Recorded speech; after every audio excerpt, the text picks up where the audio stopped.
Are you guys ready? All right, here we go. Paul Brower's been teaching tennis If you get too close to the net, remember, just use a volley. for 27 years. Everything cross court now.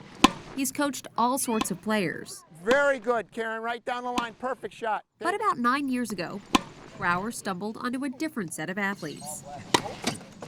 I said, yeah, I'll try it. I've never done anything with wheelchair, and I was hooked. Long. Today he coaches players like Tyler Convent, Are we playing double fault or no? a member of the Connecticut Hornets wheelchair tennis team. That's good. Good control, Tyler, good control. Yeah, we're good. Born with spina bifida, Are we still playing? Convent has been in a wheelchair his entire life. I got it. He took up tennis through the sports program Apparently I'm the only cool one here. at Gaylord Hospital in Wallingford. Anytime I can get out with a bunch of people that I like and be competitive and gloat at the end of the day is a good day for me. The tennis team is made up of athletes from across Connecticut, including Kelly Lavoie, a computer programmer in Norwalk. You got it, Cal. At first, Lavoie was skeptical about wheelchair tennis. Great try. I looked at it as, oh, boring, a ball going over the net, whoop-dee. But after being diagnosed with a form of Lou Gehrig's disease, doctors told her sports would help strengthen her arms, legs, and core. Oh, no, I don't. Mine's a progressive disability. In order for me to try to stay active, I have to be in as many programs like this as I can. Oh, God, come on. Lavoie says wheelchair tennis isn't all that different from able-bodied tennis. We get an extra bounce versus somebody who's able-bodied. Hit the ball the same kind of way. You know, the only thing we don't do is we don't do the two-handed backhand. You know, everything is a one-handed. Your other hand's usually on your wheel getting ready for the next push. And push them is just what Coach Brower does. All right. I always like to push as much as I can. Oh, you mama. But the main thing is them enjoying it, playing it, and enjoying the game. Nice. Right in the corner, Cal. Before the sun is up, the hunt is on See these little depressions? for an ancient sea creature. Those are nests. So we know they were in here. This looks promising. How many animals have existed in a form that we recognize for 350 million years? Every year I see something that I haven't seen before. Joe Shearline is leading this expedition to tag horseshoe crabs at Calf Pasture Beach in Norwalk. But what you're going to find with the Telson, He was a science teacher in the Norwalk public school system for more than 33 years. they have two simple eyes there. Now he runs the intern program at the Maritime Aquarium. There's one right there. Part of their work is finding horseshoe crabs in Long Island Sound. The purpose of tagging initially started because there was concern over how many of the horseshoe crabs we actually had here in the Sound. Hey ladies, come on in. We're going to start with tag number. 320100. To put the tag in, you use an awl like this. So you want to put it high enough. Take the awl, put a hole in. Did you hear any screaming? So that'd be like here. And have fun. By measuring them It's about 21 centimeters. and inspecting their shells, Notice the big chunk taken out right here.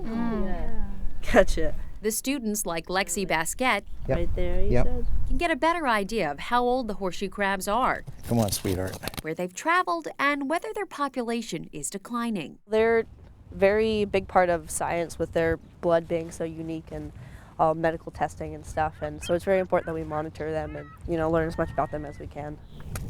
There you go. After they're tagged and recorded, they're released back into the water. There's so much that could be done here in the Sound on these because we really only just started to scratch the surface on them.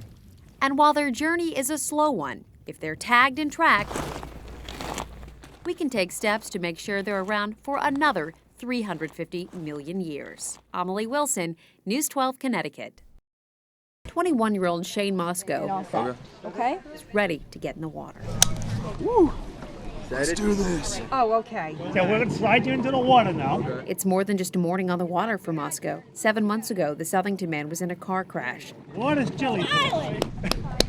thrown 30 feet, and left in a coma for a month. You're in an accident, and you're paralyzed from the waist down. After months of surgeries and therapy, he is ready to ski. It's good. Good? It's good. And in just a few moments, he's free. Not worrying about being in a wheelchair, you know, it kind of gives you a sense of freedom. I don't have to use my legs. I'm just, you know, gliding on the water. Moscow is one of dozens of people participating in the sports and recreation program at Gaylord Hospital in Wallingford. His therapist says he's an inspiration. Amazing to go from, you know, trying to teach him to get comfortable in wheelies and doing transfers, and then, you know, a few short months later, we're not working on things like that. It's, all right, how are we going to transfer you into a water ski? For Shane Moscow, water skiing just proves he can do anything he puts his mind to. I'm going to walk again one day. I know it.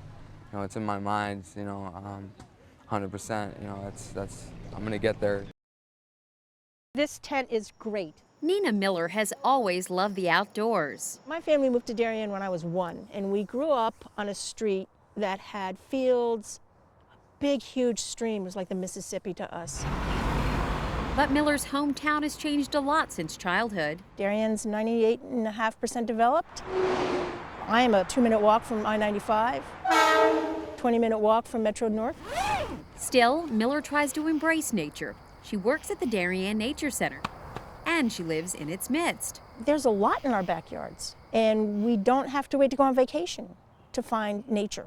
It's very inspirational sleeping outside. Over the past year, Miller has tried to become one with nature by spending more than 200 nights in a tent in her backyard. Very cozy, very comfortable. It's set upon a bunch of pine needles, and I have sheepskin in there, a couple pads. See, sometimes what I do is I just kind of go like, Regardless of the heat, go away.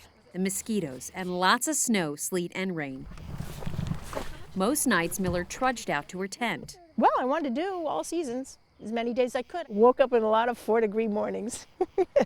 But that was beautiful. It was wonderful. It was cold, but you dress for it. While she slept bundled up in sleeping bags with just a flashlight, radio, cell phone, and journal, her husband Dave was just 100 yards away, inside their home. No, I've been an observer, really. And she's always been very committed to nature and the environment. Her heart's in the right place. The things that she cares about very deeply, and I think for the right reasons.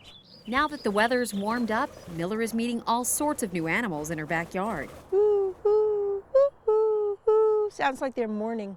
You know, their mourning does mourning because of the way they sound. Good morning, everybody. She's even rescued 2 baby squirrels that had been left for dead on the side of a road. Hi, no, they're not growling. They're being very sweet. Hello, sweet thing.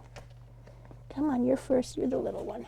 Are you hungry? Miller hopes her experience will inspire others to camp, enjoy the outdoors, and respect nature. You have to get out there and experience it, and don't be afraid of it. There's dangers out there in the woods. The wonders far outweigh the dangers, I think. In Darien, Amelie Wilson, News 12, Connecticut.